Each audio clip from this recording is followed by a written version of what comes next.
Kalau di dunia pendidikan sudah jelas, ini sebagai satu adalah perbaikan gizi dan protein anak. Ini menjadi tradisi baru bagi anak ya.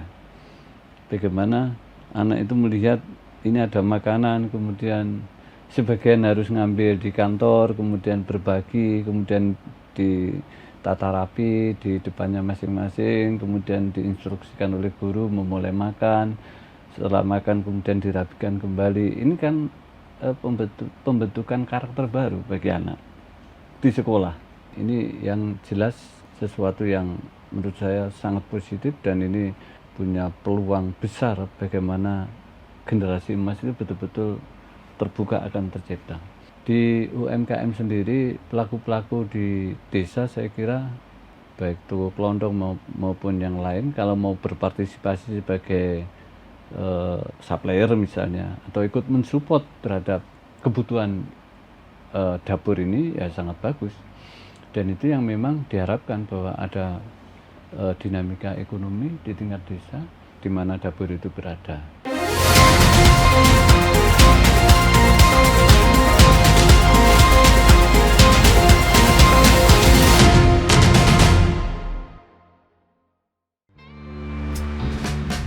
Dari bumi Kediri yang tenang, lahirlah seorang putra terbaik bangsa, M.H. Raufik, pada tanggal 16 September 1961. Langkah awal pendidikannya dimulai di SD Negeri Kediri, lulus tahun 1973. Kemudian ia menapaki jalan ilmu di PGAN Kediri hingga lulus tahun 1980, dan melanjutkan ke jenjang perguruan tinggi di IKIP Malang, tempat ia menamatkan studinya pada tahun 1984. Sejak muda, M.H. Raufik telah menunjukkan dedikasi tinggi pada dunia organisasi sosial kemasyarakatan. Ia pernah dipercaya sebagai Ketua PMI Cabang Malang pada tahun 1983, lalu menjabat sebagai Sekretaris DPD KNPI Jawa Timur pada tahun 1995. Kiprahnya kian menonjol saat memimpin PWIP Ansor Jawa Timur selama 2 periode, dari tahun 2000 hingga 2008. Hingga kini, ia masih aktif sebagai Ketua Lembaga Bina Pemuda Jawa Timur. Di dunia politik, ia pun tak kalah berkontribusi. Tahun 1999 hingga 2008, M.H. Raufik menjabat sebagai anggota fraksi Kebangkitan Bangsa DPRD Jawa Timur selama 2 periode. Pada tahun 2001, ia dipercaya sebagai Ketua Lembaga Pemenangan Pemilu DPW PKB Jatim. Perjalanan politiknya terus berlanjut, menjabat sebagai Wakil Ketua DPW PKNU Jawa Timur dari 2009 hingga 2013, lalu melangkah ke Partai Gerindra sebagai Wakil Ketua DPD Jatim sejak 2015 hingga kini. Sebagai legislator, ia kembali duduk di kursi DPRD Jawa Timur bersama fraksi Partai Gerindra untuk periode 2019-2024, dan kembali terpilih untuk periode 2024-2029. Dengan pengalaman panjang, dedikasi tinggi, dan semangat yang tak pernah padam, Raufik terus mengabdi untuk Jawa Timur dan Indonesia, demi masa depan yang lebih baik.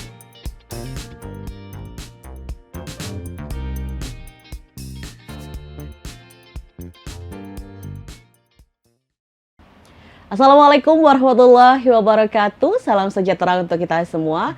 Om Swastiastu, Namo Buddhaya, dan salam kebajikan. Tribuners, kembali lagi bersama saya Cindy dalam program podcast DPRD Provinsi Jawa Timur, Gebrakan Wakil Rakyat. Di episode kali ini, Tribuners, kita akan membahas kembali tentang MBG karena banyak sekali yang perlu kita bahas tentang program ini dalam tema tantangan dan peluang program MBG atau Makan Bergizi Gratis bagi dunia pendidikan dan juga pelaku UMKM. Nah, Tribuners, seperti kita ketahui, program MBG ini menjadi salah satu program pemerintah dalam upaya meningkatkan kualitas gizi dan juga konsentrasi belajar siswa di Indonesia, terutama di Jawa Timur salah satunya.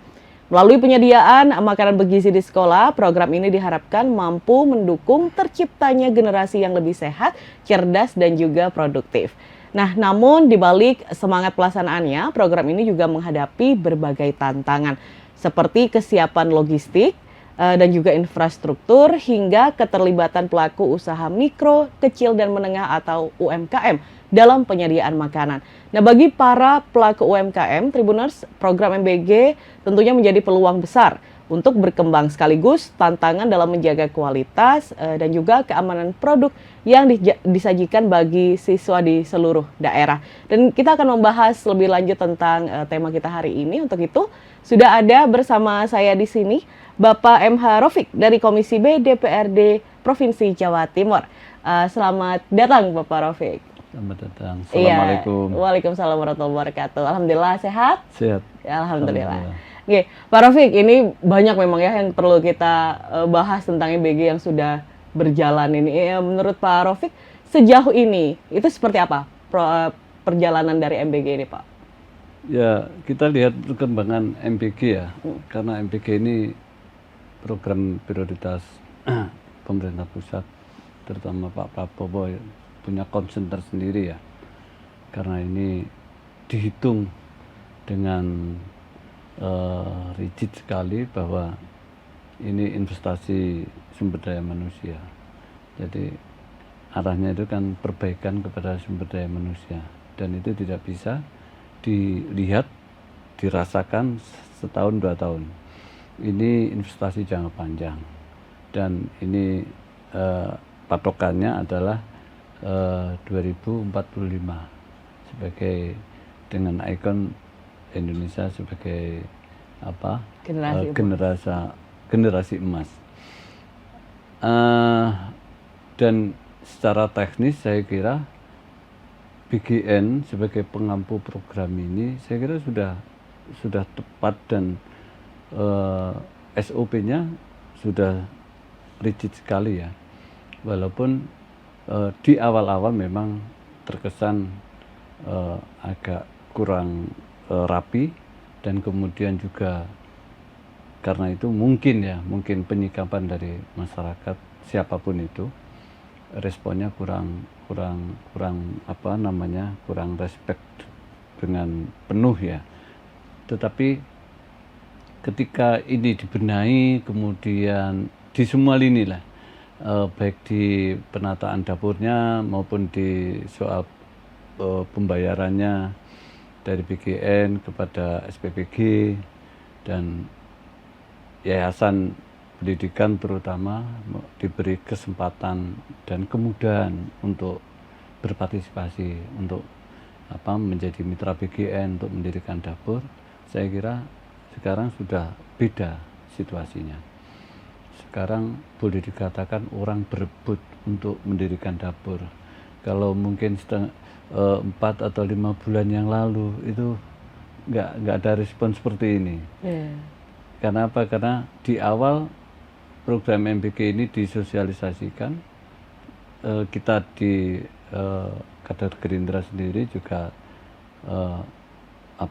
melihat ini maunya gimana, kita memposisikan kita ini di mana. Kita juga masih wait and see waktu itu, tidak bisa langsung proaktif kemudian, karena kita kan masih belum mendapatkan penjelasan secara tuntas, secara luas begitu, bagaimana kalau kemudian kita berpartisipasi di situ. Nah, di tengah-tengah wait and see itu kemudian ada instruksi dari partai bahwa anggota dewan untuk provinsi diharapkan mendirikan dapur minimal 3 unit dapur, 3 dapur. Dan ini juga tantangan tersendiri bagi saya terutama secara pribadi ya, karena memang dapur itu kan uang, membangun dapur itu kan uang. Tetapi karena ini instruksi partai dan ya kita biasalah, kalau nggak punya uang kemudian kan mutar otak, gimana? Pokoknya kita statusnya punya dapur. Sehingga banyak cara lah bisa kita lakukan, dan saya sendiri misalnya, ya kita harus berbagi hasil dengan pihak orang yang punya uang. Tetapi semua kita atur, kemudian kita bicarakan baik-baik dengan pembagian, ya bisa dibilang asal jalan aja lah pokoknya. Status kita punya dapur, dan kemudian ini bentuk apresiasi kita terhadap programnya Pak Prabowo. Di samping kita secara substansial kita memang setuju dengan program itu, sangat bagus karena ini investasi di sumber daya manusia, memang tantangan dan hambatannya luar biasa. Hambatan itu tidak hanya pada soal-soal di konteks-konteks politis ya, tetapi tantangan dan hambatan itu di soal yang sangat praktis itu juga luar biasa. Dan tapi itu bisa kita selesaikan lah. Tidak ada soal yang tidak bisa kita selesaikan. Semua bisa kita selesaikan. Terutama kalau kita mau mendirikan dapur. Jadi itulah yang terkait dengan konteks seperti yang tadi disampaikan bahwa memang ini mengacu dua variabel penting, yaitu di dunia pendidikan dan UMKM. Kalau di dunia pendidikan sudah jelas, ini sebagai satu adalah perbaikan gizi dan protein anak. Bagi anak-anak yang tidak terbiasa makan pagi karena sesuatu hal, anak nggak makan pagi itu kan banyak sebabnya. Yeah. Mungkin dia tidak terbiasa, memang tidak dibiasakan oleh orang tuanya, atau telat bangun gitu. Telat bangun, waktunya mepet, dan ada orang tua yang memang tidak punya kemampuan untuk menyiapkan makan pagi, macam-macam lah masalahnya. Tetapi itu semua kemudian mendapatkan jalan keluar, makan pagi diberi oleh negara melalui program MPG. Dan itu memang ini menjadi tradisi baru bagi anak ya. Bagaimana anak itu melihat ini ada makanan, kemudian sebagian harus ngambil di kantor, kemudian berbagi, kemudian ditata rapi di depannya masing-masing, kemudian diinstruksikan oleh guru memulai makan. Setelah makan kemudian dirapikan kembali. Ini kan pembentukan karakter baru bagi anak di sekolah. Kalau di rumah mungkin oleh keluarganya, tetapi di sekolah saya kira ini tradisi baru yang memang harus diperkuat oleh siapapun yang ada di sekolah itu, di lembaga pendidikan itu. Mungkin guru, mungkin kepala sekolahnya, mungkin tenaga administrasinya, atau siapa saja yang kemudian support terhadap MPG ini. Oleh karena itu di lembaga pendidikan pun sesungguhnya harus mengapresiasi secara positif dia melakukan peran seperti apa ketika program ini kemudian lembaga pendidikan dia mendapatkan hak pemanfaatan, kemudian dia kan harus mengapresiasi.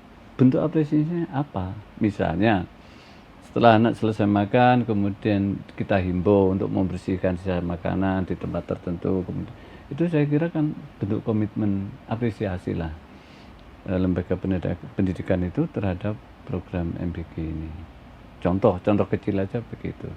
Banyak lah, tetapi yang penting adalah bagaimana ini menjadi sebuah suasana baru dan ditradisikan dengan benar, dan kemudian di situ ada pembentukan karakter kebersamaan, saling menghargai di antara teman-teman ketika sedang makan bareng, kemudian ada suasana. Ini kan asik kalau orang makan bareng itu, apalagi anak-anak.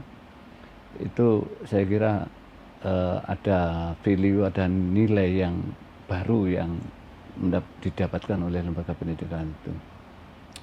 Di variabel UMKM jelas, karena ini kebutuhan bahan pokok saja. Setiap dapur itu kan juga tinggi, baik beras, telur, daging ayam, buah, dan sayur, dan sebagainya.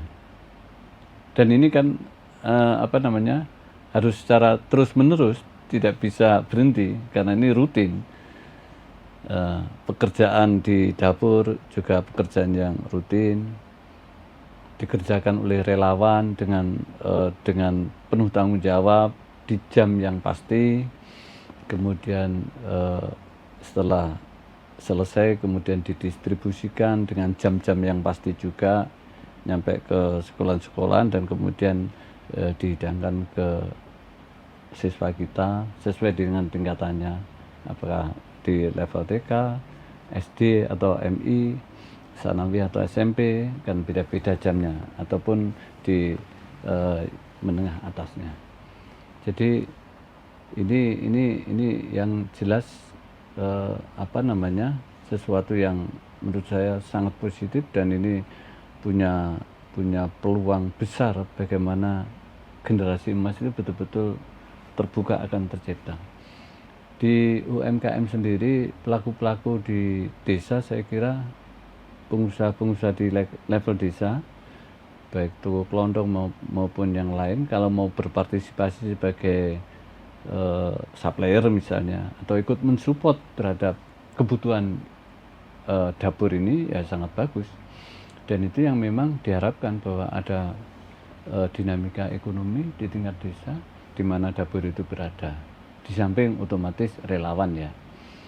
Relawan ini ya bekerja dengan durasi tertentu, 8 jam dia bekerja, kemudian mendapatkan honor, dan tentu di balik itu yang kita inginkan dan kita harapkan bersama adalah tanggung jawabnya. Biar apa? Biar tidak ada kasus-kasus keracunan yang di beberapa tempat itu sedang terjadi. Ya. Pak, tapi kan kita ngomongin tentang Jawa Timur. Ini Indonesia terlalu luas, kita fokusnya ke Jawa Timur ya Pak ya. Banyak perbedaan ini. Kita melihatnya misalkan di Surabaya sama Nganjuk, misalkan Malang sama mana daerah yang kayak apa ya, misalkan Madiun atau mana gitu, itu kan pasti ada perbedaannya. Untuk menghadapi tantangan pendistribusian, kemudian logistik, itu menurut pengalaman Pak Rofi itu seperti apa Pak? Ini kan sudah dihitung semua by data ya. Jadi makan bergizi gratis yang kemudian disajikan oleh SPPG, oleh dapur, itu kan berbasis kecamatan. Satu kecamatan dihitung sesuai dengan data, penerima manfaatnya, anak-anak didik kita itu ada berapa ribu. Kemudian idealnya kalau satu dapur itu maksimal 3.000 sampai 4.000, maka di situ tinggal bikin perbandingan aja. Berbasis itu. Jadi saya kira kalau di level kecamatan sangat terjangkau, karena saya sudah melihat mengkaji beberapa kecamatan yang terjauh pun itu radiusnya nggak sampai 10 kilo. Di titik di mana dapur itu berada, kemudian memberi pemanfaatan kepada siswa yang terjauh pun, di desa yang terjauh pun, itu nggak sampai 10 kilo. Jadi efisien ya Pak ya? Jadi kita hitung maksimal distribusi makanan itu maksimal 1 jam selesai. Dari dapur kemudian ke yang terjauh itu nggak sampai 1 jam. Itu radiusnya rata-rata sekitar 6 sampai 7 kilo. Karena dapurnya itu kan banyak. Jadi nanti yang mendekati, katakanlah di kecamatan itu kalau ada 5 dapur, kemudian dapur 1, 2, 3, 4, 5 itu di mana posisinya, di desa apa, kemudian dia di mapping kan, desa dapur ini akan mengcover penerima manfaat di sekolahan ini, jadi bisa kita keroyok bersama-sama, jadi nggak terlalu sulit lah soal distribusi. Tadi untuk silakan. Jadi saya kira sama di semua level, baik perkotaan, di pemerintahan kota maupun pemerintahan kabupaten sama lah. Kalau kecamatan itu, apalagi di Surabaya itu kan satu kecamatan itu radiusnya kan pendek-pendek. Ada beberapa kelurahan, paling jauh nggak ada 7 kilo lah yang terjauh. Dan itu pun satu kecamatan bukan satu dapur. Kalau 5, apalagi karena di situ penduduknya padat, ada 10 dapur malah enak. Radiusnya dekat, kemudian jumlah siswa yang yang penerima manfaatnya juga banyak. Kalau kita tadi ngomongin tentang tadi pendistribusian itu sudah terpetakan ya Pak ya. Nah kemudian untuk menjamin nih Pak, UMKM dalam memenuhi standar kualitas dan juga kuantitas untuk makanan program MBG itu seperti apa? Jadi ada standarisasi bahan baku yang diterapkan oleh SPPG ya, oleh kepala dapur. Jadi contoh misalnya beras harus premium benar, bukan premium oplosan ya, premium benar. Kemudian sayur harus fresh, daging ayam kalaupun beku itu tingkat kebekuannya harus memenuhi standar. Kan tidak asal beku saja. Bekunya itu minus berapa derajat Celciusnya itu kan harus diuji. Karena pergerakan dari pabrik ayam ke dapur ini kan juga butuh waktu. Sehingga dicari kalau kita beli ayam beku misalnya, bukan daging ayam fresh, yang beku, tingkat kebekuannya harus dijamin bahwa ini nyampe dapur masih layak untuk dimasak. Gitu. Banyak standarisasi seperti itu, dan yang penting sebenarnya kepala dapur dan semua yang ada di situ, terutama ahli gizi dan chefnya itu, sekarang kan diwajibkan ada chef bersertifikat. Per dapur? Per dapur. Okay. Ini juknis yang baru ya. Jadi ini baru? Oh iya. Jadi begini, setelah banyak keracunan, ada beberapa kasus keracunan, itu sebetulnya kemudian BGN cepat merespon apa yang dibenahi. Maka dilahirkanlah juknis baru. Antara lain, setiap dapur itu harus terkonek dengan BGN, dengan SPBI di pusat sana. Di semua ruangan, mulai dari cuci food tray, mulai dari ruang produksi, mulai dari ruang persiapan bahan baku, toiletnya, lokernya, kemudian di ruang pemorsian, sampai kepada masuk mobil distribusi itu kan ada CCTV-nya semua. Dan sekarang juknis yang baru, CCTV ini harus terkonek dengan pusat. Jadi kalau BGN ada kasus keracunan di sekolahan mana, sekolahan itu disuplai oleh dapur mana, tinggal klik aja, BGN dilihat dari karyawan masuknya, relawan masuk seperti apa betul dia ganti baju di loker, setelah ganti baju kemudian cuci tangan, pakai sarung tangan, alat-alat yang disiapkan termasuk masker, tutup kepala, dan pakai pakaian apron itu apa tidak, kemudian berjalannya kemana dia, langsung ke ruang produksi atau mampir dulu kan begitu. Itu bisa dilihat semua. BGN pusat bisa lihat sampai cara masaknya gimana, ini dimasak dengan sungguh-sungguh apa asal-asalan, tahu dia karena tinggal klik aja. CCTV kita yang di dapur itu 12 unit di semua tempat itu bisa diakses oleh BGN pusat. Jadi kemudian BGN akan menganalisa begini, keracunannya kira-kira di sini, maka baru kemudian ada pendalaman di situ. Atau di mana keracunannya, apakah di waktu distribusi atau gimana, terlalu lama distribusi atau bagaimana, kan bisa dilihat semua. Jadi ada pengamanan berlapis jadinya ya Pak ya? Iya, ada. Nah, itu kalau semua SOP itu diperhatikan dan dijalankan, saya kira aman. Saya kok sangat punya keyakinan makanan beracun itu sangat sulit dihasilkan dari dapur MPK kita.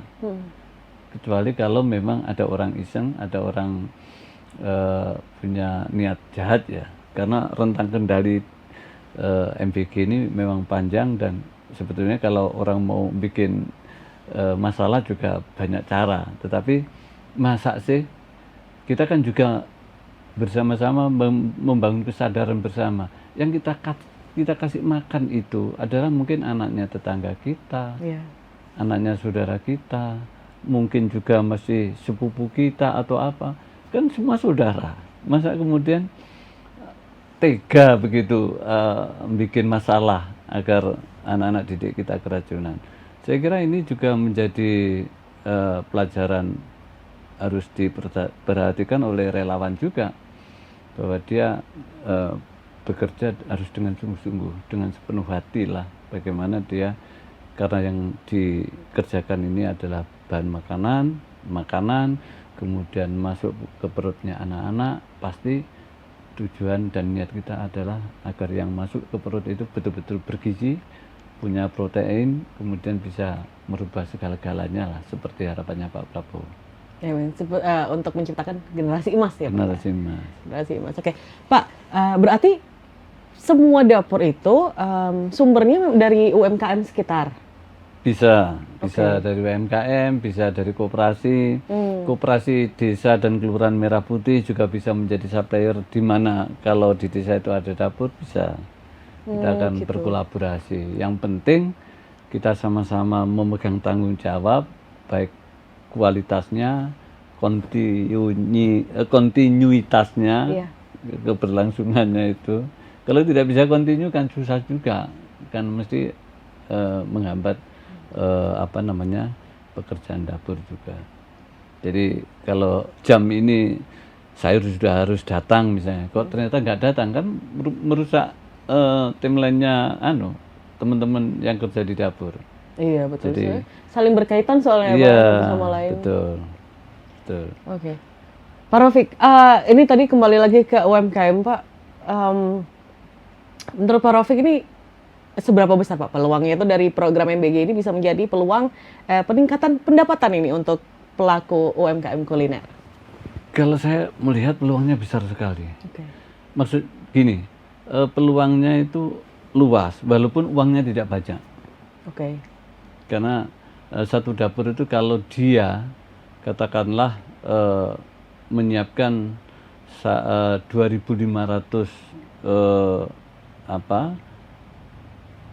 putri ya, ompreng ya, atau anak ya, katakanlah mengampu 2.500 siswa gitu, itu kan kebutuhannya memang tidak banyak. Tetapi ini kan rutin. Jadi apalagi kemudian di situ kita berbagi dengan, kan kita harapkan kan banyak orang yang mendapatkan manfaat, tidak hanya 1-2 orang. Jadi kita bagi-bagilah. Menurut saya di desa itu ada pelaku-pelaku usaha apa saja, misalnya tukang sayur, asalkan dia bisa memenuhi nggak apa-apa menjadi supplier. Tentu yang bertanggung jawab siapa ini? Apakah langsung ke dapur? Apakah diampu oleh koperasi, di mana yayasan yang mitra BGN ini kan bisa. Jadi mungkin banyak orang lah yang bisa kita rekrut, yang bisa kita apresiasi menjadi supplier dan ikut memenuhi kebutuhan bahan pokok. Pastikan juga mereka memenuhi kualitas Iya, itu tadi ya Pak. ya itu penting. Kualitas itu penting. Ya. Oke, Pak, ya kemudian nih menurut Pak Rafiq lagi nih program MBG ini seberapa besar juga Pak bisa membuka akses pasar yang lebih luas untuk UMKM lokal? Ya, ini terutama ini kan begini, dapur itu ketika mulai dibangun, itu kan sudah punya dampak.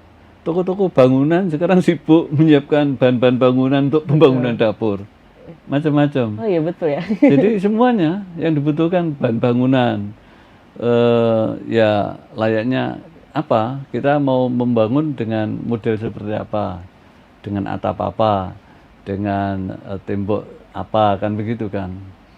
Pasti ya semua yang dibutuhkan di pembangunan fisik akan hidup semua. Toko-toko bangunan di lokal-lokal itu ya mulai besi, semen, pasir, kan begitu, bata ringan, kemudian kaca, macam-macam lah sesuai dengan yang dibutuhkan oleh dapur. Dari itu sudah kelihatan.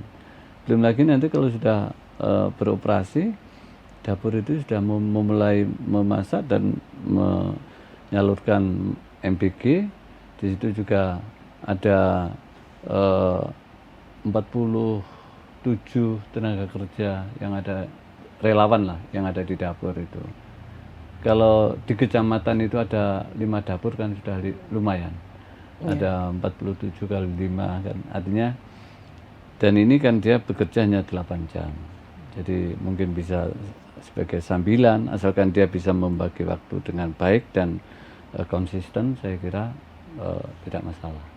Jadi memang adanya MBG ini merubah wajah di mana MBG itu berada.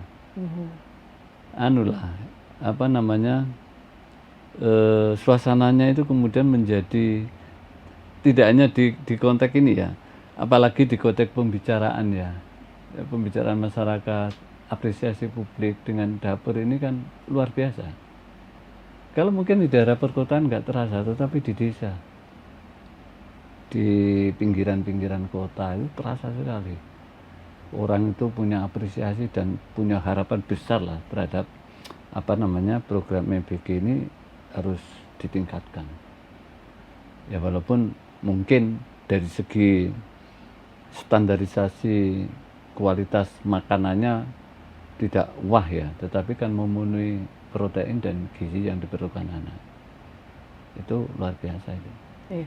Tapi untuk yang selama ini Pak Rafiq tahu ya, yang di pengalaman Pak Rafiq itu kendala besarnya Pak, itu apa Pak? Dan apakah sudah ada solusinya untuk itu? Ya kendala besarnya teman-teman soal dana. Dana membangun itu. Makanya ya kalau kita nggak punya uang kan harus memeras otak bagaimana cara mendirikan dapur. Bisa bekerja sama dengan teman yang punya uang. Bekerja sama itu tidak hanya dengan 1-2 teman, mungkin bisa 5 teman. Ayo kita gotong royong. Banyak cara lah bisa kita lakukan. Oke, Pak Rafiq, ini kita kembali lagi ke UMKM Pak Rafiq. Bagaimana sih Pak caranya agar pelaku UMKM itu bisa menjadi mitra resmi dalam penyediaan makanan untuk program MBG? Gampang, langsung praktis saja. Dia katakanlah yang punya dapur ini siapa? Yayasan pondok. Yayasan pondok, ya kita berkomunikasi aja. Kita ngelamar lah ke yayasan itu bagaimana kita teman UMKM ini, pelaku usaha ini bisa menjadi mitra penyedia bahan baku, bahan pokok misalnya. Ya biasa saja, kita langsung komunikasi aja. Dan di situ kan ada pembicaraan dan ada kesepakatan. Mungkin seperti persyaratan gitu tuh, ada di masing-masing dapur atau seperti? Nggak ada persyaratan. Persyaratannya itu komitmen bisa menyiapkan bahan sesuai dengan standar yang ditentukan BGN, yaitu tadi menjaga kualitas, menjaga kontinuitasnya, kemudian ya soal-soal yang lain kan bisa dibicarakan. Ya selama kita sama-sama memegang komitmen itu, saya kira bisa jalan semua. Oke, Pak, terakhir nih Pak Rafiq, mungkin Pak Rafiq punya pesan ya untuk agar program ini yang kita harapkan bersama bisa mendapatkan hasil yang baik dan membangun Indonesia emas di tahun 2045. Mungkin pesannya untuk agar program ini tuh berjalan dengan baik, atau mungkin untuk pelaku UMKM nih bisa untuk reach out ke masing-masing dapurnya. Silakan Pak Rafiq. Ya, saya ingin pesan moral aja lah kepada siapapun aja. Karena MBG ini program umum yang bisa diapresiasi oleh siapapun, kemudian bisa menjadi tantangan dan peluang bagi siapapun. Jadi kalau bagi masyarakat penerima manfaat, yakinlah bahwa program ini akan merubah tidak hanya fisik, tetapi seperti yang diinginkan Pak Prabowo juga IQ juga akan berubah, akan meningkat dengan makanan yang bergizi dan berprotein ini. Dan bagi pelaku-pelaku usaha, ya ayo kita ini sebagai sebuah peluang dan kita sambut bahwa ini adalah untuk kepentingan kita bersama, bukan untuk kepentingan siapa-siapa. Ini untuk kepentingan generasi penerus Indonesia kita. Dan bagi masyarakat luas yang yang tidak bisa berpartisipasi apa-apa, ya mendoakan sajalah bahwa agar program ini tidak diganggu oleh siapapun. Program ini harus kita jaga bersama-sama dan kemudian kita awasi bersama-sama dan kita support bagaimana agar program ini bisa jangka panjang benar. Tidak hanya 5 tahun, tidak hanya 10 tahun. Mungkin sampai pada betul-betul generasi kita menjadi generasi emas itu betul terwujud. Hitungan tahun itu saya kira kan bisa maju bisa mundur ya. Tetapi bahwa kalau kemudian ini diapresiasi oleh semua pihak dan kemudian bisa memberikan supporting terhadap program ini, kok saya yakin program ini luar biasa. Bisa terjadi percepatan tidak sampai 2045. Jadi mungkin bisa lebih cepat. Itu tadi syaratnya kita harus sama-sama dengan itikat baik, dengan niat benar bahwa program ini adalah program mulia untuk anak-anak kita, untuk generasi penerus kita, ya sudah itu kita lakukan. Oke. Baik, terima kasih banyak Pak Rafiq, Ya. dan semoga yang diharapkan akan tergabung juga ya. Kita harus sama-sama berdoa mungkin ya, dan juga saling membantu gitu untuk program ini agar berjalan lebih baik. Sekali lagi terima kasih banyak Ya, Pak Rafiq terima atas kasih, insight-nya Cindy. dan waktunya Makasih. untuk hari ini. Ya. Dan Tribuners, terima kasih juga telah menonton, dan kita akan kembali lagi di episode-episode selanjutnya masih di podcast DPRD Provinsi Jawa Timur, Gebrakan Wakil Rakyat. Saya Cindy beserta kru dan Pak Rafiq pamit undur diri, sampai jumpa di episode selanjutnya. Wassalamualaikum warahmatullahi wabarakatuh. Waalaikumsalam warahmatullahi wabarakatuh.